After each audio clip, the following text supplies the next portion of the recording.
अगर आप आज के टाइम पर स्मार्टफोन लेने जाते हो तो you will get a variety of options Apple, Realme, Samsung, Oppo and many more.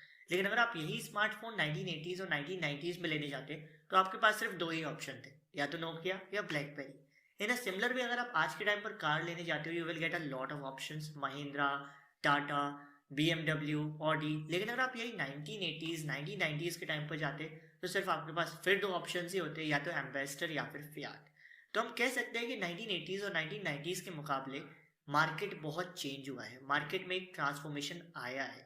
यानी कि in a matter of years, पिछले कुछ वर्षों में our markets have been transformed, हमारा पूरा बाजार परिवर्तित हो चुका है, चेंज हो चुका है। लेकिन ये ट्रांसफॉर्मेशन आया कैसे? द क्वेश्चन इज कि ये ट्रांसफॉर्मेशन आया कैसे, और इसी क्वेश्चन के आंसर को हम डिटेल में जानेंगे इस चैप्टर में। तो शुरू करते हैं हमारा chapter globalisation and the Indian economy for class 10 economics. सबसे पहला टॉपिक है हमारा प्रोडक्शन अक्रॉस कंट्रीज, अंतर्देशीय उत्पादन।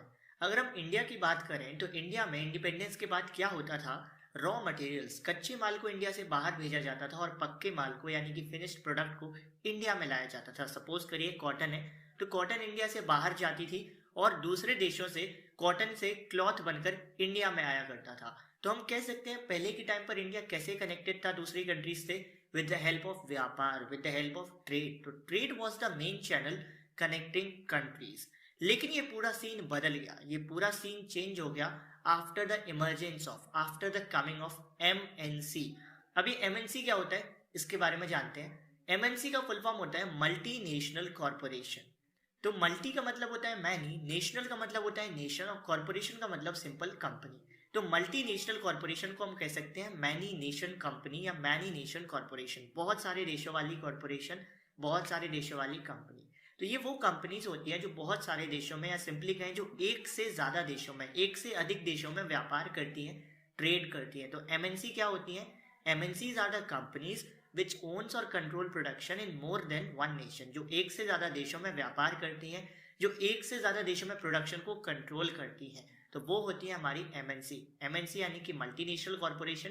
मल्टी का मतलब मैनी, नेशनल का मतलब नेशन, और कॉरपोरेशन का मतलब सिंपल कंपनी। जैसे रियलमी है तो रियलमी एक MNC है। क्यों एक MNC है? क्योंकि रियलमी के फोन्स इंडिया में भी हैं, अमेरिका में भी हैं, ब्राजील में भी हैं, बेल्जियम में भी हैं, बहुत सारे देशों में है। तो दैट्स वाई रियलमी क्या हो गई हमारी, एक मल्टीनेशनल कॉरपोरेशन हो गई। अब जो MNCs होती है उनका पूरा कॉन्सेप्ट बेस्ड होता है सिर्फ एक लाइन पर, कम से कम पैसे में अधिक से अधिक मुनाफा। हम सभी के दिमाग में एक क्वेश्चन आता होगा, यार ये इतनी बड़ी MNCs, ये इतने बड़े बिजनेस को संभालती कैसी है कि इंडिया में भी बिजनेस कर रही हैं, अमेरिका में भी, ब्राजील में भी, चाइना में भी, जापान में भी।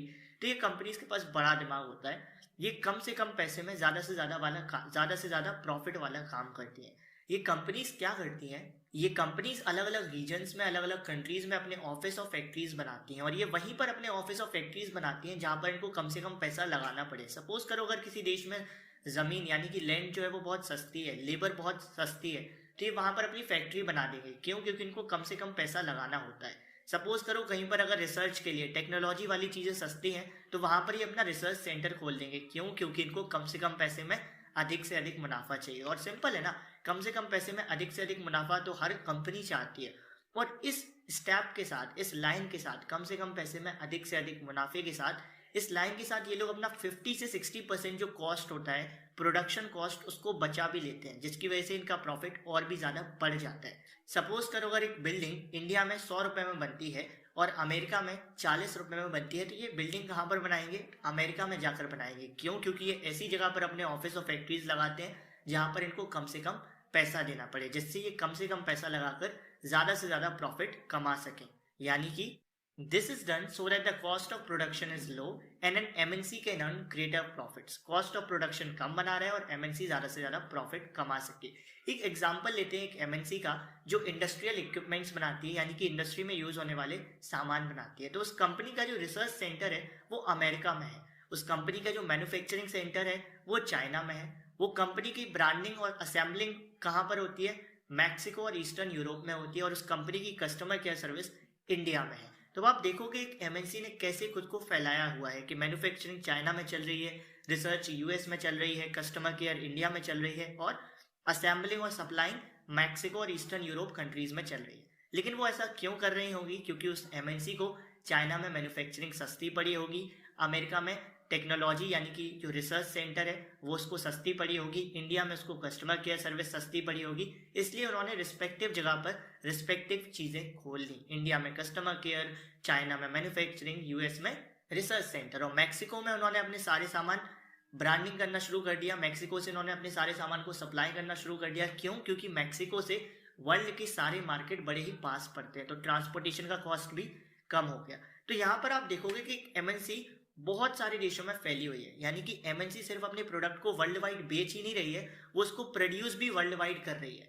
यानी कि अगर आपको लगता है कि रियलमी सिर्फ अपने फोन्स को वर्ल्ड वाइड बेच रही है इंडिया अमेरिका में, तो आप गलत हो, क्योंकि रियलमी अपने फ़ोन को भी वर्ल्ड वाइड बना रही है। हो सकता है जो रियलमी का फ़ोन आप यूज़ कर रहे हो उसका बैटरी चाइना से बनी हो, उसका मॉडल अमेरिका से बना हो, उसका जो सॉफ्टवेयर है वो रशिया से आया हो, तो हम कह सकते हैं कि एक एमएनसी जो होती है is not only selling their products globally, but more important the goods and services are produced globally. वो सिर्फ अपने सामान को वर्ल्ड वाइड ग्लोबली बेच नहीं रही है, साथ ही साथ वो उनको प्रोड्यूस भी ग्लोबली कर रही है। कि किसी का रिसर्च सेंटर यूएस में है, किसी का मैन्युफैक्चरिंग सेंटर हो सकता है। रियलमी का एक फ़ोन है तो रियलमी के लिए रिसर्च यूएस में चल रही हो, उसकी बैटरीज मैन्युफैक्चरिंग चाइना में हो रही है, उसकी कस्टमर केयर सर्विस जापान में दे रखी हो, और उसको सप्लाई करने की जिम्मेदारी मैक्सिको में दे रखी हो। तो आप समझो इस चीज़ को, बहुत ईजी है समझना। आप कोई भी डेली लाइफ का एग्जाम्पल उठा लो, आपको समझ में आ जाएगा जो हम अभी पढ़ रहे हैं। एमएनसी के बारे में तो आप बहुत ईजिली समझ सकते हो। रिलायंस एक एमएनसी है क्योंकि बहुत सारे देशों में है, एक से ज़्यादा देशों में है। एप्पल एमएनसी है, सैमसंग एमएनसी है। तो ये सारी कंपनीज क्या कर रही हैं? सिर्फ अपने प्रोडक्ट को ग्लोबली बेच नहीं रही हैं, साथ ही साथ उन प्रोडक्ट को ग्लोबली प्रोड्यूस भी कर रही हैं। They are not only selling their products globally, but more important they are producing the goods and services globally. तो अब मूव ऑन करते हैं हमारे नेक्स्ट टॉपिक पे, जो है हमारा इंटरलिंकिंग प्रोडक्शन अक्रॉस कंट्रीज। अभी हमने जाना कि कैसे अलग अलग देशों में उस सेम चीज का ही प्रोडक्शन किया जा रहा है। अब हम देखेंगे कैसे ये जो प्रोडक्शन है वो एक दूसरे से जुड़ा हुआ है। अलग अलग देशों में जो प्रोडक्शन हो रहा है वो एक दूसरे से कैसे जुड़ा हुआ है, कैसे एक दूसरे से इंटरलिंक है, इंटरकनेक्टेड है। देखो बेसिकली हमने ये पढ़ लिया कि एमएनसी क्या करती है। एमएनसी वहां पर अपने ऑफिस और फैक्ट्री लगाती है जहां पर उनको सस्ती से सस्ती चीजें मिल सके, जैसे सस्ती जमीन मिल सके, चीप कॉस्ट में लेबर मिल सके, और भी जो चीज़ें ज़रूरी है उनको वो सस्ते से सस्ते रेट पे मिल सके। तो एक एमएनसी वहाँ पर अपनी ऑफिस और फैक्ट्री लगाएगी जहाँ पर उनको कम से कम पैसा लगाना पड़े, कम से कम पैसे से वो ज़्यादा से ज़्यादा मुनाफा कमा सके, प्रॉफिट कमा सके। अब हम जानते हैं, देखो सपोज करो आप कोई भी एक बिजनेस करते हो। सपोज करो मैंने आपको बोला आपको एक दुकान खोलनी है, तो आपको दुकान के लिए क्या क्या करना पड़ेगा? ज़मीन चाहिए पड़ेगी, दुकान चाहिए पड़ेगी, दुकान के लिए सामान चाहिए पड़ेगा, यानी कि पहले आपको पैसा लगाना पड़ेगा, तभी आपको वहां से कुछ मिलेगा। तो जो भी आप पैसा लगाते हो फॉर बाइंग लैंड, बिल्डिंग या कोई भी दूसरी चीज आपके बिजनेस से रिलेटेड, उस पैसे को हम कहते हैं निवेश, इन्वेस्टमेंट। सपोज करो मैं यूट्यूब पे वीडियो बना रहा हूँ, तो मैंने एक ट्राइपॉड खरीद रखा है, मैंने माइक खरीद रखा है, फोन खरीद रखा है, तो ये सारी क्या चीजें हैं? ये सारा मैंने इन्वेस्टमेंट कर रखा है। उसी तरीके से अगर आपको एक दुकान खोलनी है तो आप सामान लोगे, जमीन लोगे, एक पूरे लाइट की सप्लाई लोगे, सब कुछ लोगे, जो जो चीजें जरूरी हैं। तो आप क्या कर रहे हो? इन्वेस्टमेंट कर रहे हो। तो कोई भी पैसा जो आप लगाते हो एसेट्स को खरीदने के लिए, जैसे कि लैंड, बिल्डिंग, मशीनरी या कोई भी अदर इक्विपमेंट्स को खरीदने के लिए, वो आपका क्या कहलाता है? वो पैसा कहलाता है investment. The money that is spent to buy assets such as buildings, land, machinery and all the other required equipments is called investment। और जो भी इन्वेस्टमेंट एक एमएनसी आके करेगी, सपोज करो रियलमी या सपोज करो कोई बाहर की कंपनी आकर इंडिया में जो भी इन्वेस्टमेंट करेगी, उस इन्वेस्टमेंट को हम कह देते हैं फॉरेन इन्वेस्टमेंट। यानी कि इन्वेस्टमेंट सिंपली क्या है? कोई भी पैसा जो आप लगा रहे हो उसको आप कोई भी पैसा जो आप लगा रहे हो जमीन खरीदने के लिए या कोई भी सामान, बिजनेस से रिलेटेड सामान खरीदने के लिए, वो इन्वेस्टमेंट है।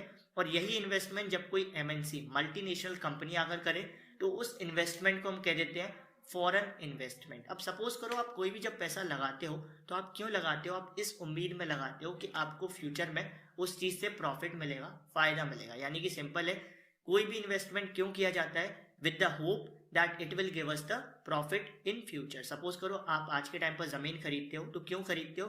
क्योंकि उस जमीन के रेट आज से 10 साल बाद बढ़ जाएंगे। तो आपने इन्वेस्टमेंट किया, जमीन खरीदी, और किस उम्मीद से खरीदी? कि आज से 10 साल बाद जब आप इसको बेचोगे तो आपको प्रॉफिट मिलेगा।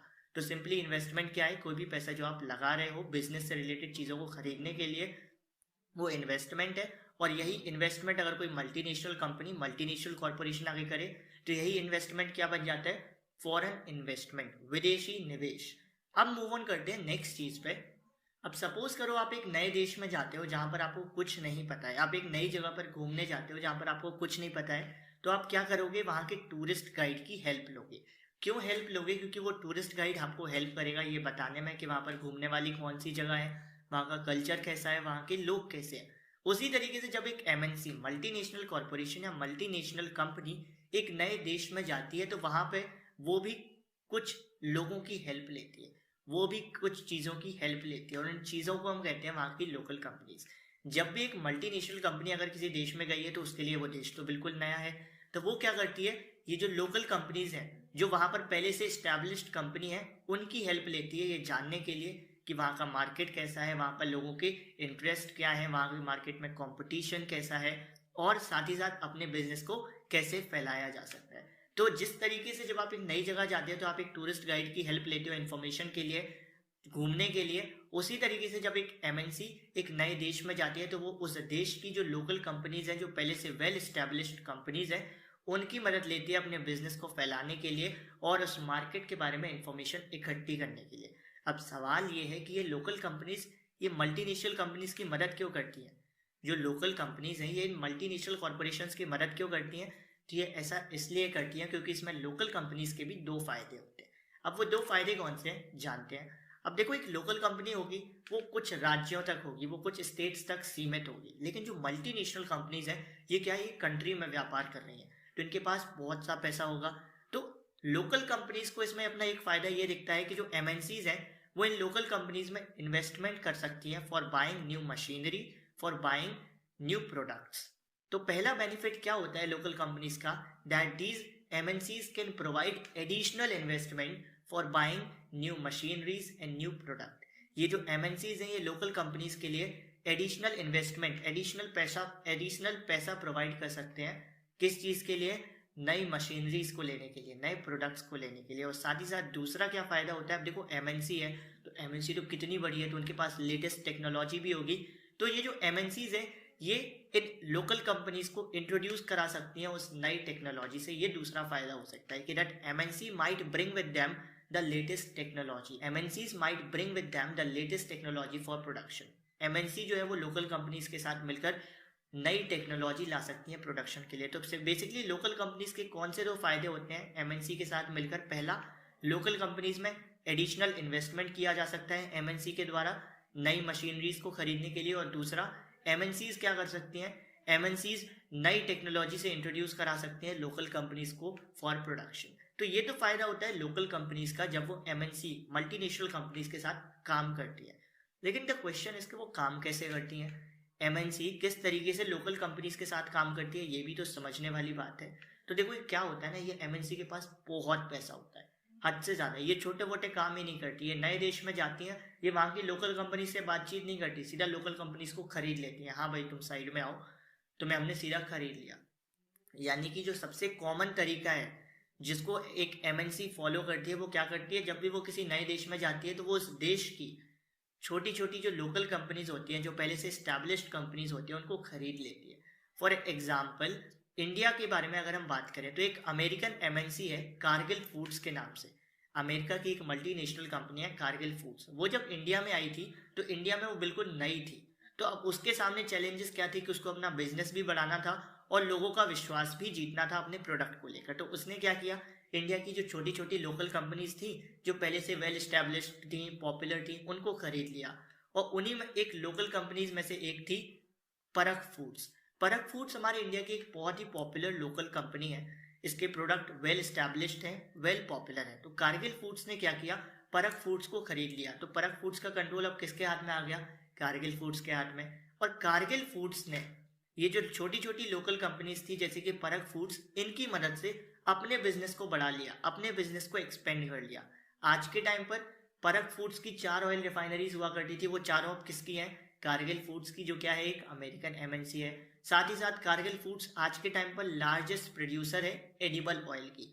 तो आप देख सकते हो किस तरीके से एक एमएनसी ने एक लोकल कंपनी को खरीदा और फिर अपने बिजनेस को एक्सपेंड किया, फिर अपने बिजनेस को इतना ज़्यादा फैला लिया कि आज वो largest producer of edible oil बन गए। एक और भी तरीका है जिसकी हेल्प से एमएनसी काम करती हैं। एमएनसीज क्या करती हैं जनरली, ये कई बार अपने फ़ायदे के लिए छोटे छोटे प्रोड्यूसर्स को भी यूज़ कर लेती हैं। अब देखो, जो छोटे छोटे प्रोड्यूसर्स होते हैं और इतनी बड़ी एमएनसीज, तो एमएनसीज को इनमें फ़ायदा दिखता है। वो कहती हैं कि जो छोटे छोटे प्रोड्यूसर्स हैं उनसे कम पैसे में ज़्यादा काम करवा सकते हैं, कम पैसे में बढ़िया काम बन जाएगा। तो ये जो एमएनसीज होती हैं, कई बार जो डेली यूज़ के आइटम्स होते हैं जैसे कि स्पोर्ट्स आइटम्स, गारमेंट, इनका ऑर्डर छोटे छोटे प्रोड्यूसर्स को दे देती है। और फिर ये छोटे छोटे प्रोड्यूसर, और ये ऐसा नहीं है कि छोटे छोटे प्रोड्यूसर्स एक ही जगह के होंगे, अलग अलग जगहों के छोटे छोटे प्रोड्यूसर्स को दे देती है। और फिर ये जो सारे प्रोड्यूसर्स होते हैं ये उन आइटम्स को बनाते हैं और एमएनसी को दे देते हैं। और फिर एमएनसी इन पर अपनी ब्रांड लगाकर क्या करती है, इनको बेच देती है अच्छे रेट में। तो एमएनसी का तो फायदा ही फायदा, प्रोड्यूसर्स को इनको ज़्यादा पैसे देने नहीं पड़ेंगे क्योंकि वो छोटे छोटे प्रोड्यूसर्स हैं। तो एमएनसीज क्या करती हैं, कई बार अपने ऑर्डर्स जो होती हैं, कॉन्ट्रैक्ट जो होती हैं, वो किसको दे देती हैं, स्मॉल स्मॉल प्रोड्यूसर्स को दे देती हैं। और जो स्मॉल प्रोड्यूसर्स क्या करते हैं, जो सामान होता है उसकी सप्लाई करते हैं एमएनसी को। एमएनसी उन पर ब्रांडिंग कर देती है कि रियलमी का हो गया, ये वीवो का हो गया, और फिर उनको अच्छे अच्छे बड़े बड़े रेट पर बेच देती है। तो इस तरीके से भी एमएनसी वर्क करती है। अब आप देख रहे हो कि एमएनसी जो है बहुत तरीके से वर्क कर रही है, कंट्री में भी वर्क कर रही है, छोटे छोटे प्रोड्यूसर्स के साथ भी काम कर रही है, लोकल कंपनीज को खरीद कर भी काम कर रही है। यानी कि कहीं ना कहीं जो एमएनसी है वो पूरे देश में ही काम कर रही है। पूरे देश की छोटी छोटी लोकल कंपनीज खरीद ली, छोटे छोटे प्रोड्यूसर्स को कॉन्ट्रैक्ट दे दिया। तो आप कह सकते हो कि जो एमएनसी है वो पूरे देश में ही काम कर रही है। अब सपोज करो दो क्रिकेटर हैं ए और बी, तो ये जो दो क्रिकेटर हैं ए और बी, ये दोनों एक दूसरे से कनेक्टेड होंगे। क्यों कनेक्टेड होंगे, क्योंकि ये दोनों क्रिकेट खेलते हैं, इनका प्रोफेशन क्रिकेट है। उसी तरीके से अगर 5 6 7 लोग हैं जो एक दूसरे को जानते भी नहीं है, अगर कुछ लोग हैं जो एक दूसरे को जानते भी नहीं है, लेकिन अगर वो सेम कंपनी के लिए काम करते हैं तो वो भी एक दूसरे से इंटरकनेक्टेड कहलाते हैं, वो भी एक दूसरे से जुड़े हुए कहलाएंगे ही कहलाएंगे। वेरी सिंपल, अगर आप एक कंपनी में काम करते हो और कश्मीर में कोई एक उसी कंपनी में काम करता है, गुजरात में कोई उसी कंपनी में काम करता है, तो आप तीनों लोग वैसे तो एक दूसरे को नहीं जानते हो, लेकिन एक दूसरे से इंटरलिंक हो, इंटरकनेक्टेड हो। क्यों? क्योंकि आप सेम कंपनी में काम कर रहे हो। उसी तरीके से ये जो एमएनसीज हैं, ये जिनको ऑर्डर्स दे रही हैं, ये जिनको प्रोड्यूस करने के लिए बोल रहे हैं, वो सारे प्रोड्यूसर्स एक दूसरे को जानते भले ही ना हो, लेकिन एक दूसरे से इंटरकनेक्टेड हैं, एक दूसरे से इंटरलिंक्ड हैं। क्यों? क्योंकि ये सेम कंपनी के लिए काम कर रहे हैं, सेम कंपनी के लिए चीज़ों को प्रोड्यूस कर रहे हैं। तो हम कह सकते हैं कि the production in these widely spread countries is getting interlinked. जो प्रोडक्शन हो रहा है अलग अलग पार्ट्स ऑफ कंट्रीज में, अलग अलग कंट्रीज में या अलग अलग पार्ट्स ऑफ कंट्रीज में, वो एक दूसरे से कहीं ना कहीं इंटरलिंक्ड है, इंटरकनेक्टेड है। वो कैसे कनेक्टेड है ये मैंने आपको बता दिया। तो ये तो था हमारा example that how production across countries is getting interlinked. कैसे जो प्रोडक्शन किया जा रहा है कंट्रीज के डिफरेंट डिफरेंट पार्ट्स में या अलग अलग कंट्रीज में, वो कैसे एक दूसरे से इंटरलिंक्ड है। सपोज करो एक इंसान चाइना में है, एक इंसान मैक्सिको में है, एक इंसान अमेरिका, एक इंसान इंडिया में है। चाइना में जो इंसान है वो रियलमी के फ़ोन की मैन्युफैक्चरिंग कर रहा है, मैक्सिको वाला सप्लाई कर रहा है, अमेरिका वाला रिसर्च कर रहा है, इंडिया वाला बैटरियाँ बना रहा है, बैटरीज बना रहा है। तो क्या हो गया, ये चारों एक दूसरे को जानते तो नहीं है, लेकिन ये चारों एक दूसरे से इंटरकनेक्टेड हैं, ये चारों एक दूसरे से इंटरलिंक्ड हैं। क्यों? क्योंकि ये सेम कंपनी के लिए काम कर रहे हैं, सेम पर्पस के साथ काम कर रहे हैं। दैट इज वाई वी से कि जो प्रोडक्शन है ये लोगों को इंटरलिंक कर रहा है, ये लोगों को इंटरकनेक्ट कर रहा है, ये लोगों को एक दूसरे से कनेक्ट कर रहा है। अब ये जो टॉपिक अभी हमने पढ़ा है, इसको और अच्छे से समझने के लिए हमारा नेक्स्ट टॉपिक है foreign trade and integration of markets. Simply देखो, ट्रेड का मतलब होता है व्यापार, है ना। सपोज करो मैं एक बिजनेसमैन हूँ, आप एक बिजनेसमैन हो, हमारे बीच एक बिजनेस हुआ, एक लेन देन हुआ, तो हमने क्या किया, ट्रेड किया, व्यापार किया। उसी तरीके से जब व्यापार कंट्रीज के बीच में होता है, उसी तरीके से जब एक व्यापार कोई एमएनसी करती है, मल्टीनेशनल कंपनी करती है, या जब व्यापार कंट्रीज के बीच में होता है, इंडिया अमेरिका के बीच में हो गया, इंडिया चाइना के बीच में हो गया, तो उस व्यापार को हम क्या बोल देते हैं, फॉरेन ट्रेड। जिस तरीके से इन्वेस्टमेंट अगर कोई एमएनसी करे या बाहर की कंपनी अगर करे, कोई विदेशी कंपनी करे, तो उस इन्वेस्टमेंट को फॉरेन इन्वेस्टमेंट बोला जाता है। उसी तरीके से अगर कोई व्यापार बाहर की कंपनी अगर करे या हमारा देश किसी और देश के साथ करे, तो वो ट्रेड क्या हो जाएगा, हमारा फॉरेन ट्रेड हो जाएगा। तो हम देखेंगे इसमें कि कैसे जो फॉरेन ट्रेड है वो मार्केट को इंटीग्रेट करता है, मार्केट को जोड़ता है, और ये टॉपिक बहुत इंपॉर्टेंट टॉपिक है। अब देखो, बेसिकली फॉरेन ट्रेड तो आप जान गए क्या होता है। सिंपली फॉरेन ट्रेड क्या होता है कि ट्रेड बिटवीन टू कंट्रीज या ट्रेड डन बाय एमएनसी। अब लेकिन क्वेश्चन ये है कि ये फॉरेन ट्रेड किया क्यों जाता है, द मोस्ट इंपॉर्टेंट थिंग अगर मैं आपको बोलूँ कि मैं आपको पढ़ा रहा हूँ तो आप बोलोगे क्यों पढ़ा रहे हो, तो मेरे पास एक आंसर होगा क्योंकि मैं आपको समझाना चाहता हूँ इस चैप्टर को। उसी तरीके से हमारे मन में भी एक क्वेश्चन है कि फॉरेन ट्रेड क्यों किया जाता है, ये तो बताओ। तो फॉरेन ट्रेड के बेसिकली दो कारण होते हैं। फॉरेन ट्रेड के बेसिकली दो फंक्शंस होते हैं जिसकी वजह से फॉरेन ट्रेड को किया जाता है, या देशों के बीच में व्यापार किया जाता है, या एमएनसी के द्वारा व्यापार किया जाता है। तो पहला जो फंक्शन होता है वो ये होता है that foreign trade creates an opportunity to producers to reach beyond their domestic markets. It allows producers to compete in the world market. आप सबने एक कहावत सुनी होगी कि अपनी गली में तो सब शेर होंगे, अपनी गली में तो सब शेर होते हैं, बाहर निकल कर देखो तब पता चलेगा तुम असल में क्या हो। उसी तरीके से फॉरेन ट्रेड भी यही कहता है, यार तुम लोग अपने अपने देश में तो सब सवा शेर बने हुए हो, सब अपने आप को मार्केट का किंग मान बैठे हो, अपने देश से बाहर निकल कर देखो, अपने कंट्री के मार्केट से, डोमेस्टिक मार्केट से बाहर निकल कर देखो, तब पता चलेगा तुम कितने पानी में हो या कितने पानी से ऊपर हो।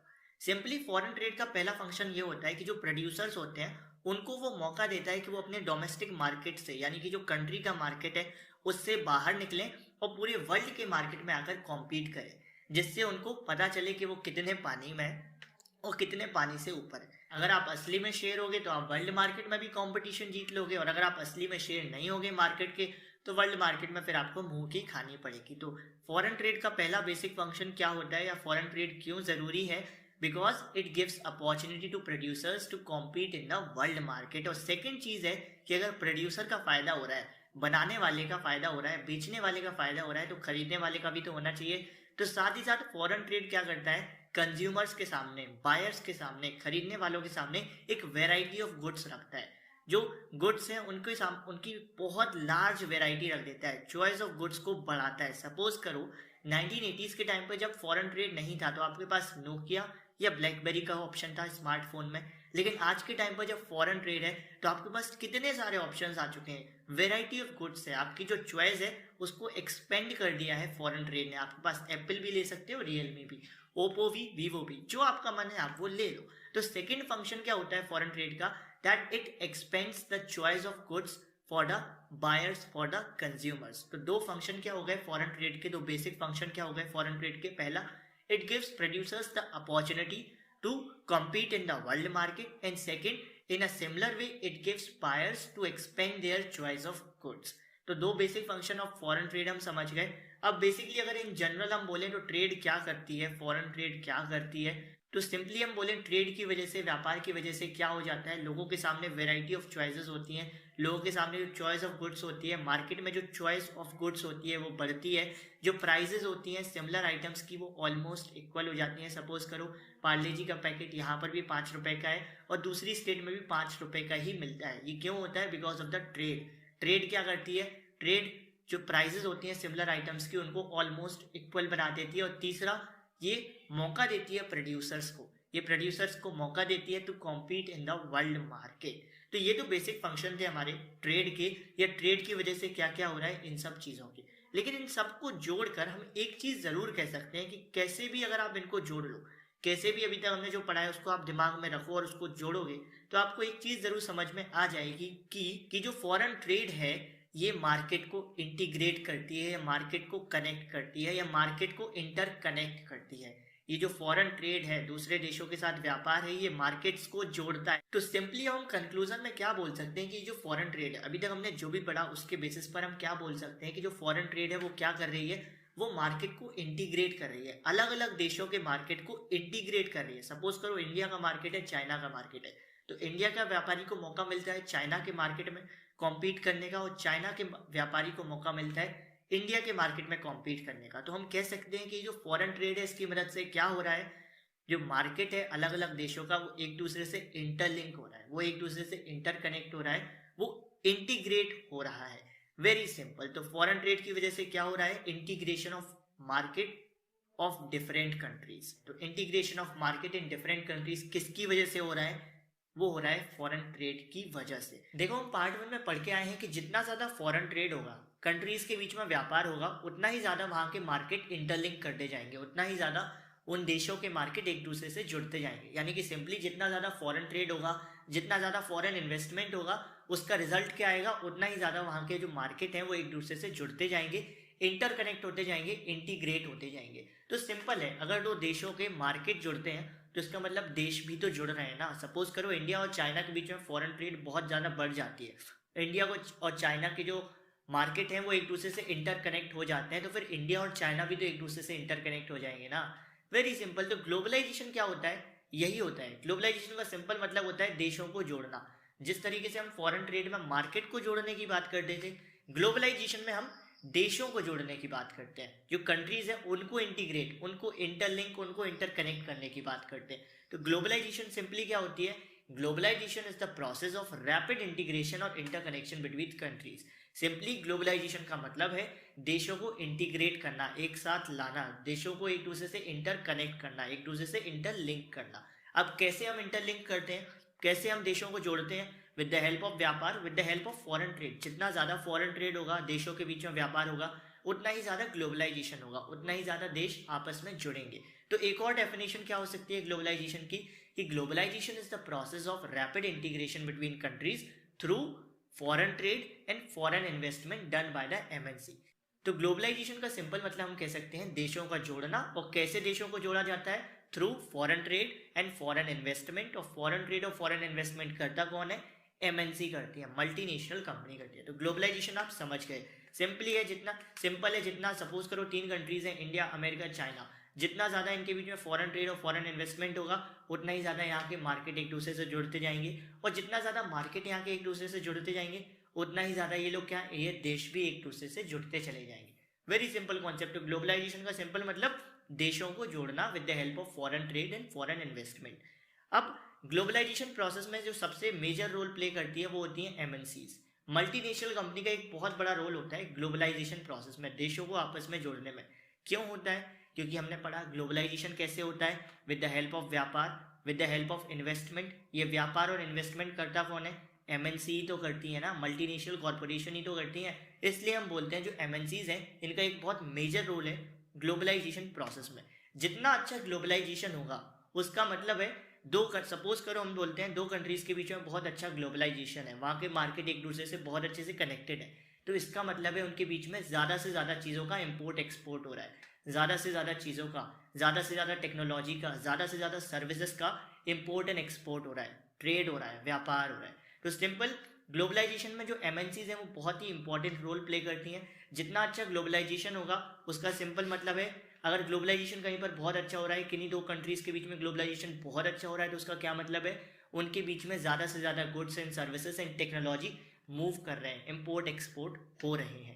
तो ग्लोबलाइजेशन का मतलब था सिंपली देशों को जोड़ना, इंटरकनेक्ट करना, इंटीग्रेट करना, इंटरलिंक करना। एक और भी तरीका है जिसकी मदद से हम देशों को जोड़ सकते हैं, इंटीग्रेट कर सकते हैं। पहला तरीका तो था with the help of foreign trade and investment. दूसरा तरीका है with the help of movement of people. जब लोग एक देश से दूसरे देश में जाते हैं तब भी जो देश होते हैं वो इंटीग्रेट होते हैं, इंटरलिंक होते हैं। आप पूछोगे कैसे होते हैं? सपोज करो इंडिया का कोई बंदा अमेरिका में जाके बसता है, तो जो इंडिया का बंदा अमेरिका में जाकर बसेगा वो इंडिया का कल्चर अमेरिका में ले जाएगा, या फिर अमेरिका का बंदा कोई इंडिया में आकर बसता है तो वो अमेरिकन कल्चर इंडिया में ले आएगा। तो यहाँ पे कल्चरल क्या हो रहा है, कल्चर का क्या हो रहा है, एक्सचेंज हो रहा है। तो हम कह सकते हैं इंडिया और अमेरिका जो है वो इंटीग्रेट हो रहे हैं, एक दूसरे से इंटरकनेक्ट हो रहे हैं, इंटरलिंक हो रहे हैं। तो एक और तरीका कौन सा है देशों को जोड़ने का या ग्लोबलाइजेशन करने का? It is by the movement of people. लोगों का एक देश से दूसरे देश में जाना। अब लोग एक देश से दूसरे देश में क्यों जाते हैं? सिंपली तो लोग एक देश से दूसरे देश में क्यों जाते हैं? जनरली ऐसा लोग इसलिए करते हैं in search of better incomes, better job, better education. वो और बेटर चीज़ें पाने के लिए एक देश से दूसरे देश में जाते हैं। सपोज करो अगर किसी इंसान को इंडिया का एजुकेशन सिस्टम पसंद नहीं आएगा तो वो जर्मनी चला जाएगा, सिंगापुर चला जाएगा, वहाँ पर एजुकेशन सिस्टम अच्छा है। किसी को यहाँ पे कम इनकम मिल रही है, अमेरिका में ज़्यादा इनकम मिल रही है, तो वो अमेरिका चला जाएगा। तो सिंपली लोग एक जगह से दूसरी जगह क्यों जाते हैं, एक देश से दूसरे देश में क्यों जाते हैं? In search of better income, better jobs, better education. लेकिन आज के टाइम पर ये जो मूवमेंट ऑफ पीपल ही कम हो चुका है। क्यों? क्योंकि गवर्नमेंट ने बहुत तगड़े तगड़े रूल्स बना दिए हैं, बहुत तगड़े तगड़े रिस्ट्रिक्शंस रख दिए हैं। अब ऐसा नहीं है कि पहले के टाइम पर तो ये था कि ऐसा कुछ खास बहुत तगड़े रूल्स नहीं थे तो मुंह उठा के चल दिए दूसरे देश में। अब वैसा काम नहीं है, अब आपको प्रॉपर वीज़ा चाहिए, प्रॉपर रूल्स फॉलो करने पड़ेंगे। इसीलिए आज के टाइम पर जो मूवमेंट ऑफ पीपल है वो थोड़ा बहुत कम हुआ है। मैं ये नहीं कहूँगा प्रॉपर कम हुआ है, बट वो कम हुआ है। तो मेजर रीज़न क्या है ग्लोबलाइजेशन का? It is with the help of foreign trade and foreign investment. अभी स्टार्ट करते हैं हमारा नया topic, that is factors that have enabled globalisation. अब हम उन फैक्टर्स के बारे में बात करेंगे, उन रिसोर्सेज के बारे में बात करेंगे, उन रीजंस के बारे में बात करेंगे जिनकी वजह से ग्लोबलाइजेशन संभव हो पाया है, पॉसिबल हो पाया है। देखो, उसमें सबसे पहले आता है हमारा टेक्नोलॉजी। आज के टाइम पर टेक्नोलॉजी में इतना ज़्यादा डेवलपमेंट हो चुका है, इतना ज़्यादा इंप्रूवमेंट आ चुका है कि आप कोई भी चीज़ घर बैठे कर सकते हो। सिंपली अगर हम टेक्नोलॉजी की बात करें तो आप देखोगे इतना ज़्यादा इंप्रूवमेंट आया है टेक्नोलॉजी में कि उसने ग्लोबलाइजेशन प्रोसेस को पूरा बदल के रख दिया है। इसका एक क्लियर कट एग्जाम्पल है, पहले के टाइम पर भी ऐसा नहीं ग्लोबलाइजेशन नहीं होता था, होता ज़रूर था लेकिन बड़ी दिक्कत होती थी। कैसे दिक्कत होती थी? अगर कोई सामान एक जगह से दूसरी जगह भेजना है तो 2-2 3-3 महीने लग रहे हैं एक कंट्री से दूसरी कंट्री में पहुंचने में, और क्या पता बीच में जहाज डूब गया, किसी ने जहाज को रोक लिया।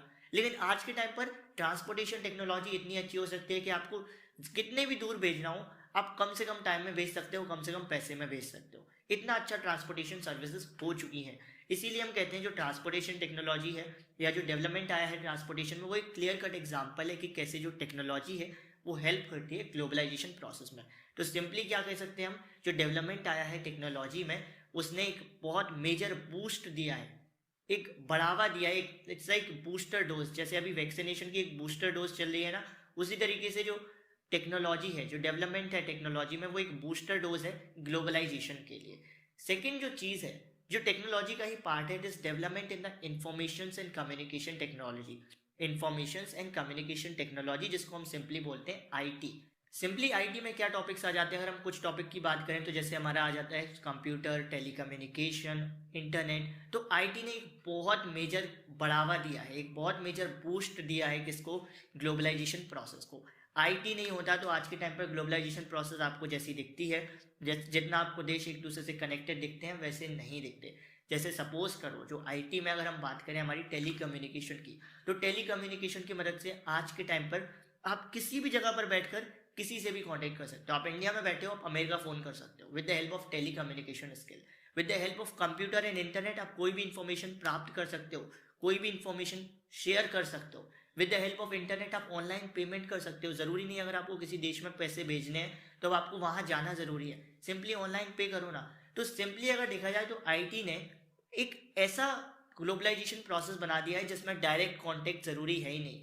ज़रूरी नहीं है कि दो व्यापारियों को मिलना ज़रूरी है, अगर उनको व्यापार करना है, अगर उनको बिजनेस करना है तो वो ऑनलाइन ही सारी चीज़ें कर सकते हैं। जिसका एक क्लियर कट अगर आज के टाइम पर हम एग्जाम्पल देखें कि अगर आईटी में डेवलपमेंट नहीं आया होता तो जो आज जो लोग वर्क फ्रॉम होम कर रहे हैं वो वर्क फ्रॉम होम नहीं कर पाते, क्योंकि ना तो कोई जूम कॉल होती, ना कोई इंटरनेट होता है ना कोई लैपटॉप होता, ना कोई कंप्यूटर होता। तो हम कह सकते हैं कि जो हमारा आईटी में डेवलपमेंट आया है उसने एक बहुत मेजर रोल प्ले किया है ग्लोबलाइजेशन प्रोसेस को बढ़ावा देने में। इसलिए सिंपली बोले तो जो आईटी है, इंफॉर्मेशन कम्युनिकेशन टेक्नोलॉजी में जो डेवलपमेंट है, उसने क्या किया है, एक बहुत बड़ा रोल प्ले किया है in spreading out the production across countries. अब स्टार्ट करते हैं हमारा एक नया topic, that is liberalisation of foreign trade. Liberal का मतलब होता है, लिबरलाइजेशन का मतलब होता है आज़ाद करना, फ्री करना। अब कैसे व्यापार को हम फ्री करते हैं, कैसे हम ट्रेड को फ्री करते हैं, ये हम जानेंगे इस टॉपिक में। सिंपली जब भी आप व्यापार करते हो, ट्रेड करते हो, तो उसमें दो चीज़ें इन्वॉल्व होती है, इम्पोर्ट और एक्सपोर्ट। इम्पोर्ट का मतलब होता है आदान, एक्सपोर्ट का मतलब होता है प्रदान। सपोज करो मैंने बोला किसी भी चीज़ का इम्पोर्ट हुआ यानी कि कोई भी चीज़ आई है, और मैंने बोला किसी चीज़ का एक्सपोर्ट हुआ तो वो कोई चीज़ या वो जो चीज़ है वो क्या हुई है, गई है। ठीक है, सिंपल है। तो कोई भी चीज़ जब आप ट्रेड करते हो, व्यापार करते हो, तो उनमें दो चीज़ें होती हैं, इम्पोर्ट और एक्सपोर्ट। एक होता है आपसे दूर जाना यानी कि एक्सपोर्ट होना, एक होता है आपके पास आना यानी कि इम्पोर्ट होना। तो सिंपली जो गवर्नमेंट होती है उसके पास राइट होता है कि वो इन इम्पोर्ट और एक्सपोर्ट पर टैक्स लगा सकती है। सपोज करो कोई देश हमारे देश में कुछ भेजना चाहता है तो गवर्नमेंट के पास राइट है कि वो उस भेजने पर टैक्स लगा सकती है। सपोज करो इंडिया की कोई कंपनी दूसरे देश में भेजना चाहती है तो दूसरे देश की कंपनी के पास, दूसरे देश की गवर्नमेंट के पास राइट है कि वो हमारे इंडिया पे टैक्स लगा सकती है, यानी कि इंडिया की कंपनी है उस पर टैक्स लगा सकती है। ठीक है, तो ये जो टैक्स लगाना है, सपोज करो चाइना से खिलौने इंडिया में आना चाहते हैं तो हमारी इंडियन गवर्नमेंट के पास राइट है कि वो इन खिलौनों पर टैक्स लगा सकती है। वो चाइनीज़ जो कंपनी होगी उसको बोल देगी कि जब तक आप हमें टैक्स नहीं दोगे जो हम आप पर लगा रहे हैं, तब तक आपके खिलौने इंडिया में नहीं आएंगे। तो हमारी इंडियन गवर्नमेंट के पास राइट है जो खिलौने चाइना से आ रहे हैं उन पर टैक्स लगाने का। ये जो टैक्स लगाना वाला काम है कि ये जो हमने इम्पोर्ट पे टैक्स लगा दिया, एक्सपोर्ट पे टैक्स लगा दिया, ये एग्जाम्पल है ट्रेड बैरियर का। ट्रेड बैरियर, बैरियर का मतलब होता है ब्रेकर। जो किसी चीज को कम करे, किसी चीज को कंट्रोल करे, स्टॉप करे। जैसे आप रोड पे चलते हो तो ब्रेकर होता है, क्यों होता है? जिससे वो आपकी स्पीड को कम करे। उसी तरीके से व्यापार, जब आप ट्रेड करते हो तो वहां पर ब्रेकर का नाम क्या, ब्रेकर की जगह पे कौन होता है? बैरियर होता है। बैरियर क्या करता है? ट्रेड को कम ज्यादा करता है। अगर एक रोड से ब्रेकर को हटा दिया जाए तो लोग चाहे जितनी स्पीड पर भागते रहेंगे। उसी तरीके से अगर एक ट्रेड से, व्यापार से बैरियर को हटा दिया जाए तो चाहे जैसी ट्रेड होती रहेगी, कोई कंट्रोल करने वाला नहीं होगा। ये बैरियर और ब्रेकर ऑलमोस्ट सिमिलर वर्ड है, ठीक है। दोनों को ही यूज किया जाता है कंट्रोल करने के लिए। ब्रेकर को यूज किया जाता है स्पीड को कंट्रोल करने के लिए, बैरियर को यूज किया जाता है ट्रेड यानी कि व्यापार को कंट्रोल करने के लिए। तो ये जो टैक्स लगाया गया है इंपोर्ट पर या एक्सपोर्ट पर, ये एग्जाम्पल होते हैं किसके? ट्रेड बैरियर के। इनको बैरियर क्यों बोला जाता है? क्योंकि इन बैरियर्स के साथ कुछ लिमिटेशंस होती हैं, इन बैरियर्स में कुछ रिस्ट्रिक्शंस होते हैं कि आपको ये चीज़ें फॉलो करनी ही पड़ेंगी। अब जैसे जैसे हम इस टॉपिक में आगे बढ़ेंगे आपको ये कॉन्सेप्ट और अच्छे से क्लियर होता चला जाएगा। वैसे बेसिकली समझ लो, जिस तरीके से ब्रेकर से हम स्पीड कंट्रोल करते हैं, उसी तरीके से हम बैरियर से ट्रेड को कंट्रोल करते हैं, व्यापार को कंट्रोल करते हैं। अगर आप इंडिया की सिचुएशन देखो तो इंडिया जब 1947 में आज़ाद हुआ था तो इंडिया की सिचुएशन थी कि ना तो उनके पास कुछ खास टेक्नोलॉजी थी, ना हमारे पास कोई बड़ी सी इंडस्ट्री थी। तो इंडियन गवर्नमेंट ने क्या किया था? ट्रेड बैरियर्स को बढ़ा दिया था। ट्रेड बैरियर्स को बढ़ा दिया था किस चीज़ पर? फॉरेन ट्रेड और फॉरेन इन्वेस्टमेंट पर। विदेशी निवेश और विदेशी व्यापार में उन्होंने अपने ट्रेड बैरियर्स को बढ़ा दिया था। एक सिंपल चीज़ बोलूँ, अगर एक रोड है उसमें मैं बहुत सारे ब्रेकर बना दूँ तो क्या आप अपनी स्पीड बढ़ा पाओगे? कभी नहीं बढ़ा पाओगे। इसी तरीके से अगर व्यापार में मैं बैरियर बढ़ा दूँ तो क्या व्यापार हो पाएगा? सपोज करो आप देश में कुछ भेजना चाहते हो, सपोज करो आप इस देश में भेजना चाहते हो 100 रुपए की चीज़ और गवर्नमेंट ऑफ इंडिया ने आप पे टैक्स लगा दिया 80 रुपए, तो क्या आप वो देश में भेज पाओगे? आप कहोगे यार कोई काम की ही नहीं है, फायदा ही नहीं होने वाला है कुछ खास। तो उसी तरीके से 1947 के टाइम पर जो गवर्नमेंट ऑफ इंडिया थी उसने ट्रेड बैरियर्स को बढ़ा दिया था। और ऐसा उन्होंने क्यों किया था? क्योंकि उस टाइम ना तो हमारे पास टेक्नोलॉजी थी, ना हमारे पास ऐसी कोई खास इंडस्ट्री थी। तो उनको ये चीज़ समझ में आ गई थी कि हमारे जो प्रोड्यूसर्स हैं अभी वो इस काबिल नहीं हुए हैं कि वो वर्ल्ड मार्केट में कॉम्पीट कर सके। ग्लोबलाइजेशन क्या करता है? ग्लोबलाइजेशन कंपटीशन बढ़ाता है भाई। ग्लोबलाइजेशन का सिंपल मतलब है कि अपने मार्केट को वर्ल्ड मार्केट में ले जाना है या दो देशों के मार्केट को जोड़ना। तो 1947 के टाइम पे हमारे इंडिया के पास इतनी कैपेबिलिटी नहीं थी, हमारे इंडिया के प्रोड्यूसर्स के पास इतनी कैपेबिलिटी नहीं थी कि हम अभी वर्ल्ड मार्केट में जाकर कॉम्पीट कर पाए। और सही बात है, तो हमारा देश आज़ाद हुआ था, हमारे सामने बहुत सारे चैलेंजेस थे, कॉन्स्टिट्यूशन बनना था, देश का यूनिफिकेशन होना बाकी था। तो इसलिए गवर्नमेंट ऑफ इंडिया ने समझा उस टाइम ट्रेड बैरियर बढ़ाने का उन्होंने सोच लिया। तो 1991 तक ये ट्रेड बैरियर को वो बढ़ाए रहे।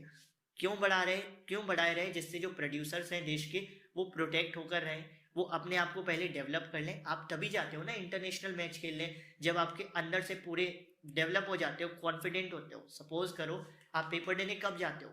पेपर देने आप तभी जाते हो जब आप खुद को फुली प्रिपेयर्ड मान लेते हो। आप इंटरनेशनल मैच खेलने कब जाओगे? जब आप फुली प्रैक्टिस्ड होगे, फुली प्रिपेयर्ड होगे। उसी तरीके से गवर्नमेंट ऑफ इंडिया ने बोला कि हम अपने प्रोड्यूसर को तभी वर्ल्ड मार्केट में भेजेंगे जब वो 90 से 95% प्रिपेयर हो जाए, जब उनके पास भी नई नई टेक्नोलॉजी आ जाए। तो 1991 में गवर्नमेंट ऑफ इंडिया ने डिसाइड किया कि अब हम अपने प्रोड्यूसर को, अपने मार्केट को वर्ल्ड मार्केट में इंट्रोड्यूस कराएंगे। तो सिंपली देखो, जब हमें अपने प्रोड्यूसर को बचाना था तो हमने क्या किया? ट्रेड बैरियर्स को बढ़ा दिया। अब 1991 में गवर्नमेंट को क्या करना था? अपने प्रोड्यूसर्स को वर्ल्ड मार्केट में ले जाना था, अपने मार्केट को वर्ल्ड मार्केट में ले जाना था। तो अब वो क्या करेंगी? ट्रेड बैरियर्स को घटा देंगी। सिंपली जब हमको स्पीड को कम करना था, गाड़ी की स्पीड कम नहीं करनी थी, तो हमने ब्रेकर्स बढ़ा दिए, और हमें गाड़ी की स्पीड तेज करनी है तो हमने ब्रेकर्स कम कर दी। Simple concept. तो 1991 के बाद से जो ब्रेकर्स थे, जो बैरियर्स थे, ट्रेड बैरियर्स, उनको बहुत हद तक खत्म कर दिया गया था। क्यों खत्म कर दिया गया था?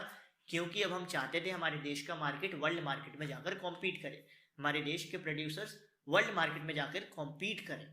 इसीलिए हमने ज़्यादातर ट्रेड बैरियर्स को हटा दिया।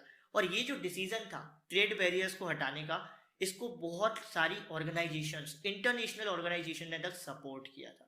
अब सिंपली मैं आपको बोलूं, जिस तरीके से जब एक जेल से कैदी आज़ाद होता है तो उसकी जंजीरें टूट जाती हैं, उसको मतलब वो जंजीरों में बना रहता है, पहले हाथ में हथकड़ी होती है जिनको हम हथकड़ी कहते हैं।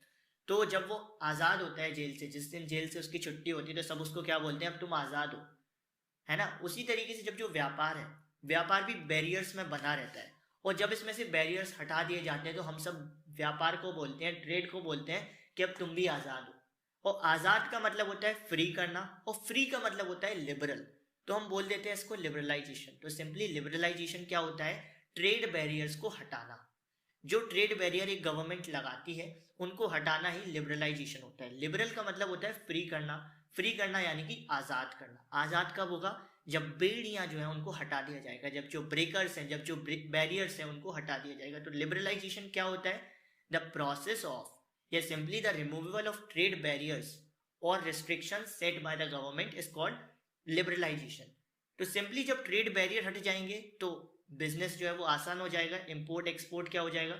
वो आसान हो जाएगा। अब दिक्कत नहीं रहेगी कुछ भी चीज़ को इंपोर्ट करने में, एक्सपोर्ट करने में। इसीलिए लिबरलाइजेशन को बहुत इंपॉर्टेंट माना जाता है एक देश के अंदर। तो अब आप लिबरलाइजेशन भी समझ गए क्या होता है liberalisation? The removal of trade barriers. Trade barriers को अगर हम हटाएंगे तो जो फॉरेन ट्रेड है, फॉरेन इन्वेस्टमेंट है, वो बढ़ जाएगा। अगर हम ट्रेड बैरियर्स को बढ़ा देंगे तो जो फॉरेन ट्रेड और फॉरेन इन्वेस्टमेंट है वो घट जाएगा। सिंपल चीज़ है, ठीक है। अगर एक को बढ़ाते हो तो दूसरा घटेगा, अगर एक को कम करते हो तो दूसरा बढ़ेगा। सिंपल है। अब चलते हैं वर्ल्ड ट्रेड ऑर्गेनाइजेशन। ये क्या है? WTO। ये एक्चुअली एक इंटरनेशनल ऑर्गेनाइजेशन है। उस टाइम पर सब मानते थे, जब 1991 में इंडिया ने बोला था कि हम लिबरलाइज कर रहे हैं, हम ट्रेड बैरियर्स को हटा रहे हैं, तो सारी ऑर्गेनाइजेशन ने बड़ा सपोर्ट किया इंडिया का, बहुत अच्छा काम कर रहे हो आप। उन्हीं में से एक थी world trade organisation. World trade organisation का भी यही काम है। उसका सिंपल गोल है कि उसको जो इंटरनेशनल ट्रेड है यानी कि जो फॉरेन ट्रेड है उसको लिबरलाइज करना है, उसको फ्री बनाना है। उसका मानना है कि कोई भी टैक्स नहीं लगना चाहिए, ना इंपोर्ट पर ना एक्सपोर्ट पर। जो व्यापार है उसको बिल्कुल फ्री कर देना चाहिए, यानी कि फ्रीली कुछ भी इंपोर्ट किया जा सके, फ्रीली कुछ भी एक्सपोर्ट किया जा सके। तो वर्ल्ड ट्रेड ऑर्गेनाइजेशन क्या है? It is an international organisation which aims to liberalise international trade. अब वर्ल्ड ट्रेड ऑर्गेनाइजेशन कैसे एस्टैब्लिश हुई थी? तो बेसिकली इसको स्टार्ट किया गया था, इसको स्टैब्लिश किया गया था on the initiative of developed countries. जो उस समय पे डेवलप्ड कंट्रीज थी उनके इनिशिएटिव पर ये जो इंटरनेशनल ऑर्गेनाइजेशन है, वर्ल्ड ट्रेड ऑर्गेनाइजेशन, इसको फॉर्म किया गया था। अब ये काम क्या करती है? ये रूल्स बनाती है रिलेटेड टू इंटरनेशनल ट्रेड। जो फॉरेन ट्रेड है उससे रिलेटेड ये रूल्स बनाती है और फिर देखती है कि कौन सी कंट्री उन रूल को फॉलो कर रही है, कौन सी नहीं कर रही है। तो सिंपली वर्ल्ड ट्रेड ऑर्गेनाइजेशन क्या है? ये एक इंटरनेशनल ऑर्गेनाइजेशन है जिसका एम है ट्रेड को लिबरलाइज करना, यानी कि जो फॉरेन ट्रेड है, इंटरनेशनल ट्रेड है, उसको फ्री बनाना। ये जो ट्रेड है इसको स्टार्ट किया गया था at the initiative of developed countries. और इसका एम क्या, सॉरी नॉट एम, ये वर्क क्या करती है? रूल बनाती है रिलेटेड टू इंटरनेशनल ट्रेड और चेक करती है कि कौन सी कंट्रीज इन रूल को फॉलो कर रही है, कौन सी कंट्रीज इन रूल को फॉलो नहीं कर रही है। तो वर्ल्ड ट्रेड ऑर्गेनाइजेशन भी समझ गए। अब मूव ऑन करते हैं हमारे एक बड़े ही इंपॉर्टेंट टॉपिक पर। अगर देखा जाए तो 1991 के टाइम पर हमारे इंडिया में ऑफिशियली क्या था? ग्लोबलाइजेशन आया। ऑफिशियली हमारे इंडिया में ग्लोबलाइजेशन आया। तो ग्लोबलाइजेशन का असर क्या हुआ इंडिया में? इंडिया में ग्लोबलाइजेशन के इम्पैक्ट क्या हुए, ये जानेंगे हम इस टॉपिक के थ्रू। देखो, आपने एक कहावत सुनी होगी कि प्रेशर में या तो कुछ लोग बिखर जाते हैं या कुछ लोग निखर जाते हैं। सिंपल है, जब दबाव आता है जिंदगी में, जब इम्तिहान होते हैं जिंदगी के, तो कुछ बिखर जाते हैं, कुछ निखर जाते हैं, कुछ और नीचे को चले जाते हैं, कुछ इम्प्रूव कर जाते हैं। उसी तरीके से जब ग्लोबलाइजेशन आया तो कुछ बिखर गए लेकिन कुछ निखर गए। यानी कि जो ग्लोबलाइजेशन है उसका जो पॉजिटिव साइड भी है, नेगेटिव साइड भी है, पॉजिटिव इम्पैक्ट्स भी है, नेगेटिव इम्पैक्ट्स भी है। तो पहले हम बात करते हैं पॉजिटिव के बारे में। सबसे पहला पॉजिटिव अगर देखा जाए तो ग्लोबलाइजेशन जब किसी कंट्री में जाता है या ग्लोबलाइजेशन जब किसी कंट्री में होता है तो इसका मतलब वहाँ पर क्या होगा? कंपटीशन इंक्रीज होगा। अगर कंपटीशन बढ़ेगा तो क्या होगा? प्रोड्यूसर्स क्या करेंगे? फिर अच्छे अच्छे माल बनाएंगे, अच्छी अच्छी क्वालिटी ऑफ प्रोडक्ट बनाएंगे और सस्ते रेट्स पर बनाएंगे। जब कंपटीशन बढ़ेगा तो जो प्रोड्यूसर्स हैं वो भी अच्छा अच्छा माल बनाएंगे, अच्छी क्वालिटी का माल बनाएंगे और उसको सस्ते रेट में बेचेंगे। तो इससे फायदा किसको होने वाला है? कंज्यूमर को। तो ग्लोबलाइजेशन की वजह से प्रोड्यूसर्स के पीछे बड़ा कंपटीशन आ गया, जिसका डायरेक्ट बेनिफिट, डायरेक्ट एडवांटेज मिलता था कंज्यूमर्स को। कंज्यूमर्स के सामने आज के टाइम पर ग्लोबलाइजेशन की वजह से एक वेराइटी ऑफ चॉइस है। उनके पास बहुत ही इंप्रूव्ड क्वालिटी ऑफ प्रोडक्ट्स है चुनने को, और वो भी बहुत कम कम दाम में। आज के टाइम पर उनको बहुत कम कम रेट में बहुत अच्छे प्रोडक्ट मिल जा रहे हैं। It is all because of the globalisation. Second जो इम्पैक्ट रहा है ग्लोबलाइजेशन का, अगर आप 20-25 साल का रिकॉर्ड देखोगे इंडिया में तो आप पाओगे जो MNCs हैं वो इंडिया में बड़ा इन्वेस्ट कर रही है। जो मल्टीनेशनल कंपनीज हैं वो इंडिया में बड़ा इन्वेस्ट कर रही हैं। तो इसका मतलब क्या हुआ कि उनको इंडिया में इन्वेस्ट करने से फ़ायदा हो रहा है। सिंपल यही तो हुआ। अगर आप पिछले 20-25 साल का ट्रैक रिकॉर्ड देखोगे तो आप पाओगे जो एमएनसीज हैं, मल्टीनेशनल कंपनीज, वो इंडिया में बड़ा इन्वेस्ट कर रही हैं, बड़ा इंटरेस्ट दिखा रही हैं। तो इसका मतलब एमएनसीज को फ़ायदा हो रहा है इंडिया से। और जो एमएनसीज हैं अब वो ऐसे टॉपिक की तरफ टारगेट कर रही हैं, ऐसे टॉपिक की तरफ अपना इंटरेस्ट दिखा रही हैं जो टॉपिक के कंज्यूमर्स बहुत ज़्यादा है, जैसे कि सेल फोन, जैसे कि इलेक्ट्रॉनिक्स, इनके कंज्यूमर इंडिया में बहुत ज़्यादा है। तो ये जो एमएनसीज हैं ये इंटरेस्ट दिखा रही हैं सेल फोन्स की इंडस्ट्री में, इलेक्ट्रॉनिक्स की इंडस्ट्री में, और इनके इंटरेस्ट की वजह से इन सब चीज़ों की इंडस्ट्री स्टैब्लिश हो रही है। अब इंडस्ट्रियल एरिया स्टैब्लिश हो रहा है, इंडस्ट्री स्टैब्लिश हो रही है, तो नई जॉब्स भी तो क्रिएट होंगी ना भाई, नई सर्विस, नई जॉब्स भी तो क्रिएट होंगी। यानी कि एक और पॉजिटिव इम्पैक्ट क्या हो सकता है, जो एमएनसी है उन्होंने इंडिया में इन्वेस्टमेंट बढ़ाया है, इंडिया में जो मेन टॉपिक्स हैं जिनके बहुत ज़्यादा कंज्यूमर्स हैं उनमें उन्होंने इंटरेस्ट दिखाया है, और जिसकी वजह से इंडस्ट्रीज़ बन रही हैं, फैक्ट्रीज़ बन रही हैं, और उन फैक्ट्रीज़ और इंडस्ट्रीज़ बनने की वजह से नई नई जॉब्स क्रिएट हो रही है। साथ ही साथ जो लोकल कंपनीज हैं हमारे इंडिया की ही, जो रॉ मटेरियल सप्लाई कर रही हैं, वो भी अब धीरे धीरे ग्रो कर रही हैं, डेवलप कर रही हैं। तीसरा जो बहुत ही पॉजिटिव इम्पैक्ट रहा है, ये बहुत इंपॉर्टेंट है तीसरा वाला। कई जो टॉप इंडियन कंपनीज थी, जैसे कि मैंने बोला कुछ लोग बिखर जाते हैं, कुछ लोग निखर जाते हैं, तो तीसरा जो है वो रिलेटेड है निखरने से, बेटर होने से। कई जो टॉप इंडियन कंपनीज थी, जब ग्लोबलाइजेशन आया तो उन्होंने इसको एक पॉजिटिव चीज़ की तरह देखा। उन्होंने कहा अगर ग्लोबलाइजेशन आया तो हम इससे बहुत कुछ सीखने को मिलने वाला है। तो उन्होंने क्या किया, ग्लोबलाइजेशन की वजह से क्या किया, उन्होंने नई नई टेक्नोलॉजी यूज़ करना शुरू कर दी, नए नए प्रोडक्शन मेथड्स करना शुरू कर दिए। तो ग्लोबलाइजेशन की वजह से कई जो टॉप इंडियन कंपनीज थी उन्होंने हायर टेक्नोलॉजी पर इन्वेस्ट किया है, एडवांस टेक्नोलॉजी पर इन्वेस्ट किया है, नए नए प्रोडक्शन मेथड्स पर इन्वेस्ट किया है। और उन्होंने इतना अच्छा तरीके से इन्वेस्ट किया है ग्लोबलाइजेशन की मदद से, इंक्रीज कंपटीशन की मदद से, कि उनमें से कई जो टॉप कंपनीज थी आज के टाइम पर वो एमएनसी बन चुकी हैं, खुद ही मल्टीनेशनल कंपनी बन गई। इससे बेहतर क्या बात होगी, जैसे कि एशियन पेंट्स है, टाटा है, इन्फोसिस है। ये जब ग्लोबलाइजेशन आया था उस टाइम पर ये एमएनसी नहीं थी, मल्टीनेशनल कंपनी नहीं थी, लेकिन उन्होंने ग्लोबलाइजेशन से बहुत कुछ सीखा, टेक्नोलॉजी के बारे में सीखा, प्रोडक्शन मेथड्स के बारे में सीखा कि कैसे नई नई टेक्नोलॉजी यूज़ करें, प्रोडक्शन मेथड्स यूज़ करें, और उसकी मदद से आज के टाइम पर ये क्या बन गए, आज के टाइम पर ये मल्टीनेशनल कंपनीज बन गए। उसके बाद चौथा जो इम्पैक्ट रहा है ग्लोबलाइजेशन का, जिसके बारे में हम पहले ही डिस्कस कर चुके हैं, आईटी सेक्टर में ग्लोबलाइजेशन, जिस तरीके से आईटी सेक्टर ने ग्लोबलाइजेशन को बढ़ावा दिया है, उसी तरीके से ग्लोबलाइजेशन ने आईटी सेक्टर को बढ़ावा दिया है। ग्लोबलाइजेशन की वजह से आईटी सेक्टर्स में जो जॉब्स होती हैं, जो अपॉर्चुनिटीज़ होती हैं, वो बहुत ज़्यादा बढ़ गई हैं। जॉब्स जैसे कि जो हमारी अकाउंटिंग की जॉब्स होती है, डाटा एंट्री की जॉब्स होती है, इंजीनियरिंग जॉब्स होती है, एडमिनिस्ट्रेटिव जॉब्स होती है, ये बहुत ज़्यादा डिमांड वाली जॉब हो चुकी है। किसकी वजह से, ग्लोबलाइजेशन की वजह से। तो यहाँ बढ़िया भाईचारा चल रहा है। जो आईटी सेक्टर है, जो आईटी है, वो किसको हेल्प करती है, ग्लोबलाइजेशन को, और ग्लोबलाइजेशन किसको बढ़ावा देती है, आईटी को। क्या बढ़िया चीज़ चल रही है। जो पांचवा इम्पैक्ट है वो नेगेटिव है, सिंपल है। दबाव में कुछ लोग बिखर गए, कुछ लोग निखर गए, ग्लोबलाइजेशन में कुछ लोग बिखर गए, कुछ लोग निखर गए। तो अब हम पढ़ेंगे बिखर गए, जो बिखर गए उनके बारे में। कई जो ऐसी स्मॉल इंडस्ट्रीज थी, स्मॉल स्मॉल प्रोड्यूसर्स थे, जो जब ग्लोबलाइजेशन आया तो उनके पास इतना पैसा नहीं था, उनके पास इतनी एबिलिटी नहीं थी कि वो वर्ल्ड मार्केट में जाकर कॉम्पीट कर पाए, तो वो बेचारे बिखर गए। सिंपली कहें तो उनके पास इतनी अच्छी टेक्नोलॉजी नहीं थी कि वो वर्ल्ड मार्केट के सामान से कॉम्पीट कर पाए, इसीलिए वो लोग बिखर गए। तो ग्लोबलाइजेशन का एक नेगेटिव इम्पैक्ट क्या था, कि जो स्मॉल प्रोड्यूसर्स थे, स्मॉल इंडस्ट्रीज थी, वो कई तो स्मॉल इंडस्ट्रीज बंद तक हो गई इसी वजह से, क्योंकि वो लोग वर्ल्ड मार्केट में कॉम्पीट नहीं कर पाए। क्यों कॉम्पीट नहीं कर पाए, हो सकता है उनके पास प्रॉपर टेक्नोलॉजी ना रही हो, स्मॉल स्मॉल इंडस्ट्रीज ही तो थी। हो सकता है उनके पास प्रॉपर पैसा ना रहा हो, फाइनेंशियली वो ऐसी ना रही हो जैसा रिक्वायरमेंट था। तो कई जो स्मॉल इंडस्ट्रीज थी, स्मॉल स्मॉल प्रोड्यूसर्स थे, उनका धंधा ऑलमोस्ट बंद हो चुका है, या अगर चल भी रहा है तो कुछ खास फायदे वाला नहीं है।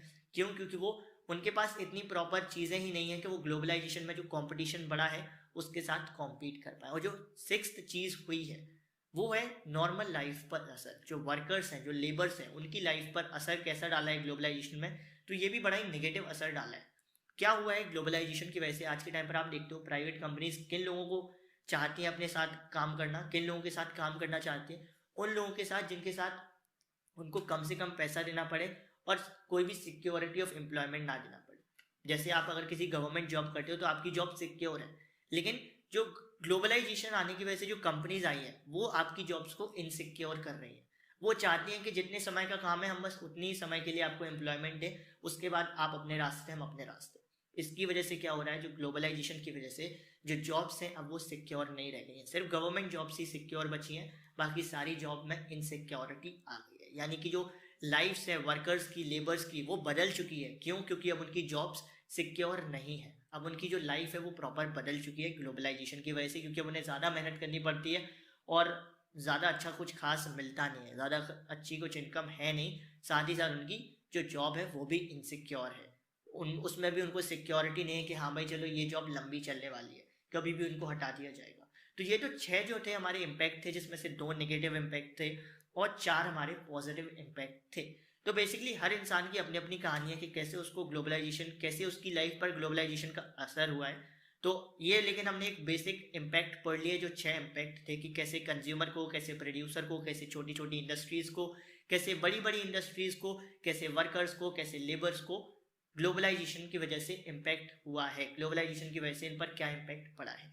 अब चलते हैं स्टेप चैप्टर के लास्ट टॉपिक पर, स्ट्रगल फॉर फेयर ग्लोबलाइजेशन, कि फेयर ग्लोबलाइजेशन लाया कैसे जाए या फेयर ग्लोबलाइजेशन क्या होता है, पहले ये समझो।